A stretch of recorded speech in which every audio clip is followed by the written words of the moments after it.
සුබෝදෑසනක් වේවා. உங்கள் அனைவருக்கும் காலை வந்தனங்கள். මෙන්න අපි සුපුරුදු පරිදි අද සබත් දවසේදීත් ඔබත් සමග සබත් පාසල අරගෙන ආවා දුවේ පුතේ. வழமையாக மீண்டும் ஒரு ஞாயிற்றுக்கிழமையிலே சிறுவர்களை சந்திக்க முகப்புஸ்தகமூடாக நாங்கள் வந்திருக்கின்றோம். අපි පසුගිය කාලේදී විවිධ වූ කතාන්දර ඔබට කියා දුන්නා.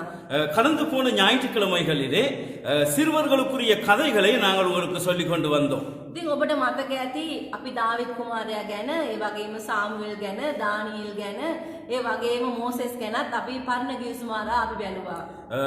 வேதாகமத்திலே பழைய ஏற்பாட்டிலே நாங்கள் சாமுவேல், தாவீது, மோசேஸ் சம்பந்தப்பட்டவர்களை குறித்து உங்களுக்கு சொல்லிக் கொண்டு வருகின்றோம். ඒ වගේම අලුත් ගිවිසුමිනුත් අපි සකියුස් ගැන කියන්න ඔබට අමතක කළේ නැහැ. அதே போல புதிய ஏற்பாட்டிலே சகேயு சம்பந்தமாக உங்களுக்கு நாங்கள் சொல்வதற்கு மறக்கவில்லை. ඉතින් මම කල්පනා කරා අපි අලුත් ගිවිසුමෙන් මේ සතියේදී යමක් බැලුවොත් හොඳයි කියලා. ஆகவே இந்த ஞாயிற்றுக்கிழமையும் புதிய ஏற்பாட்டிலே இருந்து உங்களோடு கதைத்தால், உங்களுக்கு சொல்லிக் கொடுத்தால் நல்லது என்று நாங்கள் நினைத்தோம். නමුත් මේ කතාන්දරයට පරණ ගිවිසුම ඉතාමත් සම්බන්ධ වෙනවා. நான் சொல்ல போகின்ற இந்த கதைக்கு பழைய ஏற்பாட்டிலே அநேக சம்பந்தங்கள் உண்டு. මන්ද ඔබ දන්නවා දෙවියන් වහන්සේ මේ ලෝකයේ මැව්වා වූ තැනන් වහන්සේ. உங்களுக்கு தெரியும், இறைவன் இந்த உலகத்தை படைத்தார். උන්වහන්සේ මේ ලෝකය මවන විට ඒ මැවීම උන්වහන්සේට කීකරු වෙලා මේ භූමිය තුල අටගත්තා කියන එක අපිට දකින්නට පුළුවන්. இறைவன் இந்த உலகத்தை படைத்த பின்பதாக இந்த உலகத்தில் உள்ள அனைத்தும் இறைவனுக்கு கீழ்ப்படிந்ததை நாங்கள் அறிந்திருக்கின்றோம். ඔබ දන්නවා උන්වහන්සේගේ වචනේ උප්පත්තියේ උන්වහන්සේ මේ ලෝකය මවන විට උන්වහන්සේ අටගනිත්වා வேவாயை உன்வහන්සේ பிரகாශ කරා. ஆண்டவர் இந்த உலகத்தை படைக்கும் பொழுது ஆக கடவது என்ற ஒரு வார்த்தையிலே அவர் அனைத்தையும் படைத்தார். ඉතින් උන්වහන්සේ කියූ සැනින් සියල්ල එසේ සිද්ධ වුණා. ஆண்டவர் சொன்ன மாத்திரத்திலே எல்லாமே நடந்தேறியது. ඉතින් මම කල්පනා කරා අද දවසේදී ඔබට තවත් උන්වහන්සේගේ ඒ මැවීම සම්බන්ධ කතාන්දර නැත්නම් කතා පුවතක් ඔබට ගෙන එන්නට. ஆகவே இறைவனுடைய படைப்பு சம்பந்தப்பட்ட ஒரு கதையை இந்த நாளிலே உங்களோடு பகிர்ந்து கொள்ள விரும்புகின்றேன். ඔබට ඇසෙනවද සද්දක්? உங்களுக்கு ஒரு சத்தம் கேட்கிறதா? உங்களுக்கு சத்தம் கேட்கின்றது அல்லவா? அந்த சத்தம் கடல் அலையின் சத்தம்.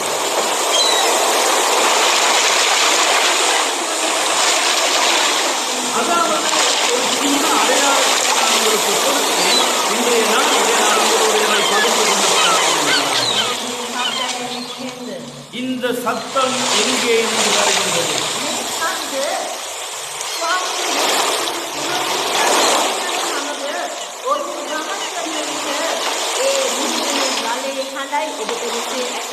அதாவது இந்த சத்தம் என்னவென்றால், இயேசு கிறிஸ்துவினுடைய சீடர்கள் கடலிலே பிரயாணம் செய்யும் பொழுது அந்த கடல் அலையின் சத்தமாக இருக்கின்றது.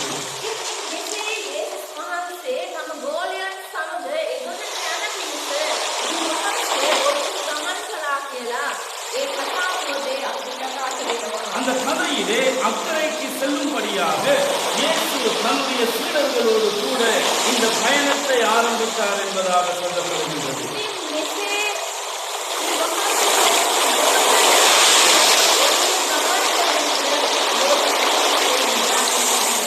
இயேசு தன்னுடைய சீடர்களோடு இந்த பிரயாணத்தை மேற்கொள்கையிலே இயேசு கிறிஸ்து நித்திரை செய்து கொண்டிருந்தார் என்று குறிப்பிடப்படுகின்றது.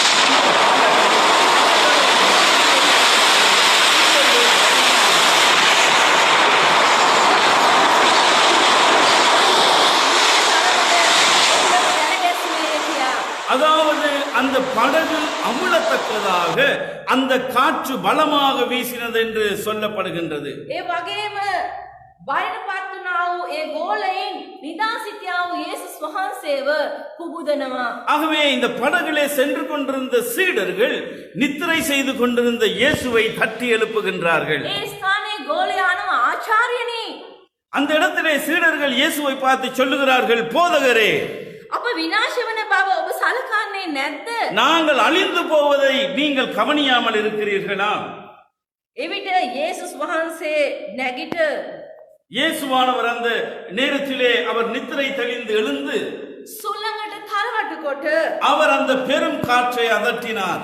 නිශ්ශබ්ද වේවා නිශ්ශබ්ද වේවා යයි කීසේක. அமைதியாயிரு, அமைதிப்படு என்று இயேசு சொன்னார். එවිට ඒ සැනින් ඒ සුළඟ නිශ්චල වුණා. உடனேயே அந்த கடல் அலை அமைதியானது. ඒ ස්ථානයේ මහත් නිශ්චලතාවයක් දකින්න තිබුණා. அந்த இடத்திலே ஒரு பெரிய அமைதியை காணக்கூடியதாக இருந்தது. මේ විස්මාව ගෝලයෙන් පුදුම වුණා. இதை கண்ட சீடர்கள் பிரமித்தார்கள், புதுமைப்பட்டார்கள். මන්ද උන්වහන්සේ කිව් සැනින් ඒ සුළඟ ඒ සනය නිශ්චල වුණා. ஏனென்றால் இயேசு கிறிஸ்து சொன்ன மாத்திரத்திலே அந்த பெரும் காற்று நிறுத்தப்பட்டது. ඉතින් පුතේ දුවේ අපිට මේ කතාන්දරය තුලින් යමක් ගන්නට තිබෙනවා. ஆகவே அன்பின் தம்பிமாரே, தங்கைமாரே, இந்த சின்ன கதையிலிருந்து நாங்கள் படித்துக் கொள்ள ஒரு பாடம் இருக்கின்றது. මන්ද උන්වහන්සේ මැව්වා වූ මේ සබහා දහමේ උන්වහන්සේට කෙතරම් කීකරුද? இறைவன் படைத்த இயற்கையானது இறைவனுக்கு எவ்வளவு கீழ்ப்படுகின்றது. ඉතින් ඔබවත් මාවත් මේ ලෝකෙට මමන් ලද්දේද උන්වහන්සේම තමයි. உங்களையும் என்னையும் படைத்தது இதே இறைவன் தான். ඉතින් ඔබත් මමත් උන්වහන්සේගේ ස්වරූපයෙන් මමන් ලද්දා වූ අයවලුන්. நானும் நீங்களும் அவருடைய சுயரூபத்தின்படி படைக்கப்பட்டவர்கள். ඉතින් අපි කොච්චර උන්වහන්සේට කීකරු වෙන්නට ඕනේද? ஆகவே நாங்கள் எவ்வளவு அவருக்கு கீழ்ப்படிய வேண்டியவர்களாக இருக்கின்றோம். ඒ නිසා දුවේ පුතේ ඔබ ස්වාමියෝ දෙවියන් වහන්සේට කීකරු වන්න. ஆகவே நீங்கள் ஆண்டவராகிய இயேசு கிறிஸ்துவுக்கு கீழ்ப்படியுங்கள். උන්වහන්සේගේ වචනය කියවා උන්වහන්සේගේ වචනයේ ප්‍රකාරයට ජීවත් වෙන්න ඔබ උරුපුරුදු වෙන්න. அவருடைய வசனத்தை வாசித்து அந்த வசனத்துக்கேற்றபடி வாழ்வதற்கு நீங்கள் உங்களை பழக்கிக் கொள்ளுங்கள். මන්ද උන්වහන්සේට කීකරු වීම ඉතා වැදගත්. ஏனென்றால் அவருக்கு கீழ்ப்படிவது மிகவும் முக்கியமானதொன்று. ඉතින් උන්වහන්සේ මේ මැව්වා වූ ලෝකේ ඉතාමත් ලස්සනයි.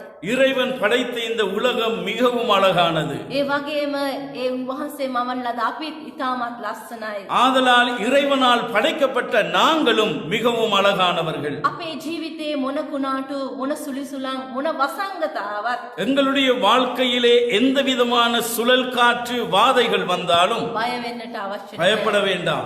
මන්ද යේසුස් ක්‍රිස්තුස් වහන්සේ අප තුල සිටින නිසා ஏனென்றால் இயேசு கிறிஸ்து எங்களுக்குள்ளே இருக்கின்றார். එදා ගෝලයින් බය වුණා. ඒ සුලිසුලංග එන විට තමන්ට මොකක් වෙයිදෝ කියන එක. அன்று சுழல் காற்று வந்த பொழுது தங்களுக்கு என்ன நடக்கும் என்று சீடர்கள் பயந்தார்கள். නමුත් උන්වහන්සේ ඔවුන් සමග සිටිය නිසා ඔවුන්ට බය වෙන්න අවශ්‍ය වුණේ නැහැ.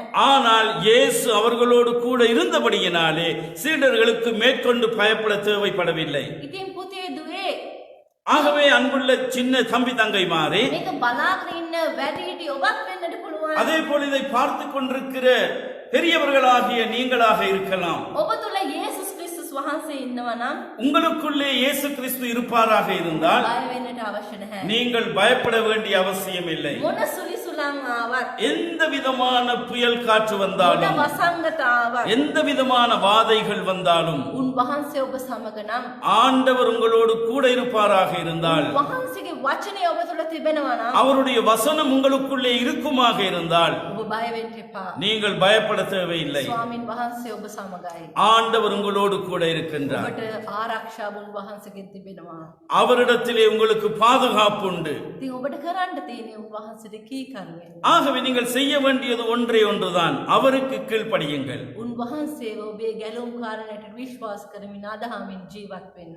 இயேசு கிறிஸ்துவை உங்களுடைய வாழ்வின் இரட்சகராக விசுவாசித்து நீங்கள் வாழுங்கள். එසේ කිරීමේදී ඔබට පුළුවන් ස්වාමීන්ගේ ආශිර්වාදයක් දකින්නට. அப்படி நீங்கள் செய்யும் பொழுது அவருடைய ஆசீர்வாதத்தை முழுமையாக உங்களால் பெற்றுக்கொள்ளக்கூடியதாக இருக்கும். ඉතින් අපි හැමෝම ස්වාමින් වහන්සේගේ බටහින් நாங்கள் அனைவருமே ஆண்டவருடைய படை வீரராக இருக்கின்றோம். මොන දෙයාවත් අපි බය වෙන්න යන්නේ නැහැ. என்ன வந்தாலும் நாங்கள் பயப்பட தேவையில்லை. ආමුද ලස්සන සංගීතය. நாங்கள் ஒரு அழகான பல்லவியை கேட்போம். අපි ඒ සංගීතය මේ ආකාරයෙන් රැඳෙමින් ඔබට ලබා දෙනවා. அதாவது அசைவின் மூலமாக, செய்கையின் மூலமாக இந்த பல்லவியை நாங்கள் உங்களுக்கு பாடி காண்பிக்க போகின்றோம். අපිත් එක්ක ඔබටත් පුළුවන් ගායනා කරන්න. உங்களுக்கும் எங்களோடு சேர்ந்து பாட முடியும். අපි ගායනා කරමු. நாங்கள் பாடுவோம்.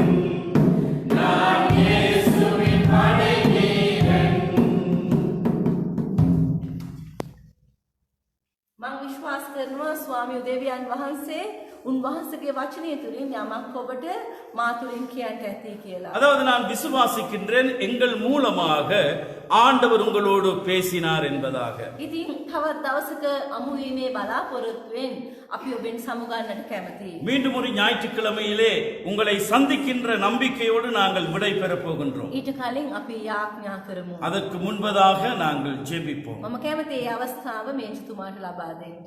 நாங்கள் ஜெபம் செய்வோமாக. எங்களை நேசித்து வழி நடத்துகின்ற அன்புள்ள ஆண்டவரே, இந்த நிகழ்வை பார்த்து கொண்டிருக்கிற ஒவ்வொரு சிறார்களையும் நீர் ஆசீர்வதித்தருளும். இன்றைய நாளிலே அவர்கள் கேட்ட அந்த கதையின் மூலமாக உம்மீது அவர்களுக்கு விசுவாசம் வருவதாக.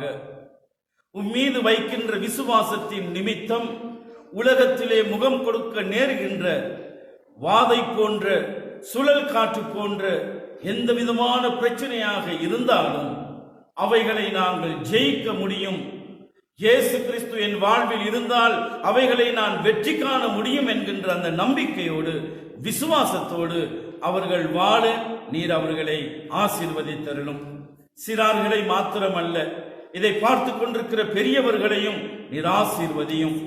அவர்களுடைய விசுவாசம் அவர்களுடைய வாழ்விலே பெரிதான காரியங்களை செய்யக்கூடியதான அளவிலே அவர்களுடைய விசுவாசத்தை நீர் ஆசீர்வதித்து அதை பெருக்க வேண்டுமாக நாங்கள் ஜெபிக்கின்றோம். உம்முடைய நாமம் மகிமை அடையட்டும். இயேசுவின் நாமத்தில் ஜெபிக்கிறோம் பிதாவே, ஆமென். ஆமென். உங்கள் அனைவருக்கும் இந்த நாள் நல்ல நாளாக அமையட்டும்.